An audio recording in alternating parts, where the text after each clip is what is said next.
you have to study about soil conservation. Is okay? Yes.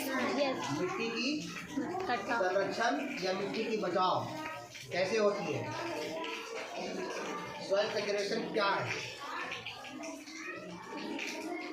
The protection of the soil against erosion is called soil conservation. यानी soil erosion के होने से जो बचाते हैं, जिस प्रोसेस से जो प्रोटेक्शन हम देते हैं सॉइल को भूक्षरण से, यानी उसको कटने से बचने के लिए जो प्रोटेक्शन देते हैं सॉइल को, उस क्रिया को क्या बोलते हैं? Soil conservation. यानी इसका अपोजिट है, इरोजन का अपोजिट है कंजर्वेशन। सॉइल इरोजन का अपोजिट है सॉइल कंजर्वेशन। सॉइल इरोजन में क्या होता है? मिट्टी की कटाव होती है बारिश से, हवा से, है ना। और कंजर्वेशन में क्या होता है? उसका बचाव होता है उन सभी कारकों से, फैक्टर से। तो चलिए समझते हैं डिटेल में। The protection of the soil against the erosion is called soil conservation. इसका मतलब क्या हुआ? मिट्टी का बचाव भूक्षरण से हम करते हैं, प्रोटेक्शन देते हैं, इस क्रिया को सॉइल कंजर्वेशन कहते हैं, यानी मिट्टी की संरक्षण या सॉइल कंजर्वेशन कहते हैं। आगे कहता है we have no control over natural agents. हम लोगों के पास नेचुरल जो एजेंट्स हैं उसको रोकने के लिए हमारे पास कंट्रोल नहीं है, उसका नियंत्रण हमारे पास नहीं है। हम जो नेचुरल इवेंट्स होते हैं उसको हम कंट्रोल कर सकते हैं। जैसे मान लीजिए बहुत बारिश हो रही है, ये नेचुरल इवेंट है, इसको हम लोग कंट्रोल नहीं कर सकते। बहुत तेज हवा चलने लगी, आंधी तूफान आ गया, ये नेचुरल इवेंट्स है, इस पर हम लोग कंट्रोल नहीं है। यह कह रहा है we have no control over natural agents, however we can conserve the soil and check the soil erosion by following simple step. जो नेचुरल इवेंट्स हैं, जैसे बहुत बारिश होना, बाढ़ आ जाना, या बहुत तेज गति से हवा का चलना, बहुत सारे नेचुरल एजेंट्स हैं जिस पर मनुष्य का कंट्रोल नहीं है। तो क्या करेंगे? इसके कारण से सॉइल इरोजन होता है। मिट्टी जैसे बहुत बारिश हो रही है तो मिट्टी बह कर चली जाएगी, निकलेगी। बहुत तेज हवा तूफान से चल रही है तो क्या होगा? जो धूल है top layer of the soil उसके साथ में उड़ते चले जाएंगे, वासी डबे हो जाएंगे। होगी कि नहीं होगी? तो ये सभी क्या है?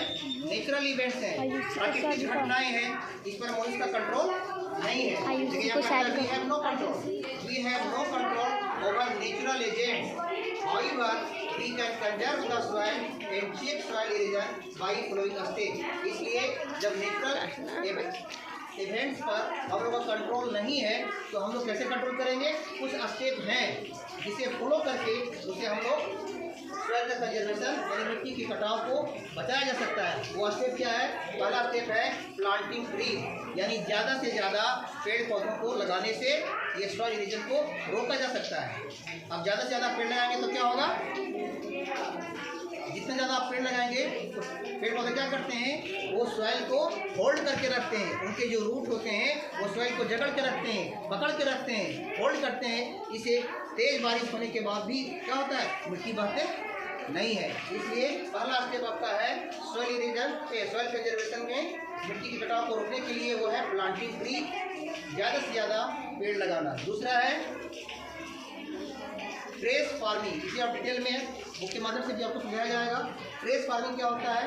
हिल एरिया में जो पहाड़ी क्षेत्र होता है, वहाँ जहाँ पर पूरा ढालू नुमा क्षेत्र होते हैं, वहाँ जो फार्मिंग जो करते हैं किसान सब खेती करते हैं, वहाँ ट्रेसिंग फार्मिंग किया जाता है। यानी बांध बनाए जाते हैं लाइन पर, जैसे यहाँ देखिए बुक में दिखाया गया है। देखिए ये पहाड़ के ढालों में एक किया जा रहा है, देख रहे हैं बहुत सारे लाइन, जैसे मान लीजिए ढाल पूरा है, यहाँ लाइन बना दिया, मेड़ बना दिया, यहाँ बना दिया, यहाँ बना दिया। इस प्रकार से जो बारिश होगी उसकी जो गति होगी वो कम हो जाएगा। इससे क्या होगा? मिट्टी के कटाव कम होंगे। इस प्रकार से ट्रेस फार्मिंग के द्वारा भी सॉइल कंजर्वेशन कर सकते हैं, भूक्षरण को लोग रोक सकते हैं, मिट्टी की संरक्षण कर सकते हैं। तीसरा स्टेप है कंस्ट्रक्टिंग डैम। डैम भी बनाते हैं। उससे क्या होता है?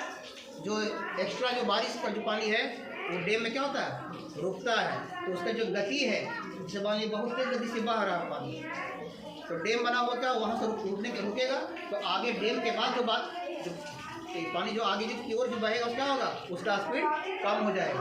क्योंकि डैम मतलब क्या होता है, बांध होता है।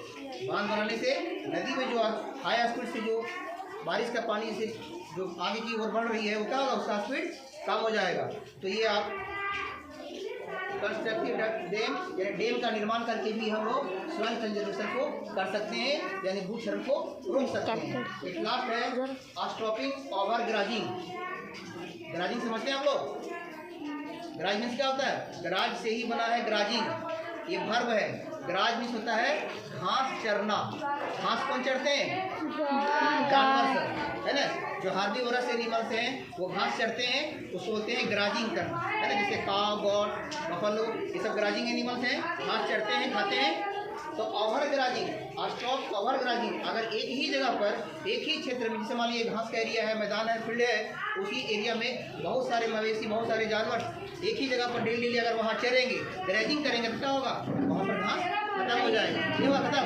तो ओवर ग्राजिंग इसी को कहते हैं। तो ओवर ग्राजिंग होने से क्या होगा, वहाँ जो घास है वो खत्म हो जाएंगे, तो टॉप मोस्ट लेयर जो है सॉइल का, मिट्टी की जो सबसे ऊपरी परत है वो लूज हो जाएगा। क्योंकि घास होने से क्या होता है, वो मिट्टी को होल्ड करके रखते हैं, पकड़ के रखते हैं। यस या नो? जब घास खत्म हो, जैसे यहाँ देखिए अभी जहाँ घास नहीं है वहाँ मिट्टी देखिए बह जा रही है ना, और वहाँ लूज हो गई मिट्टी। लेकिन जहाँ घास है वहाँ चल के देखिए आपका पाँव नहीं दबेगा, क्यों, वहाँ मिट्टी को वो होल्ड करके रखे हुआ है, पकड़े हुआ है। तो घास पर देखिए आप चल सकते हैं, वहाँ मिट्टी नहीं बह रही है। लेकिन जहाँ घास नहीं है वहाँ देखिए मिट्टी क्या हो गया, लूज हो गया है लूज।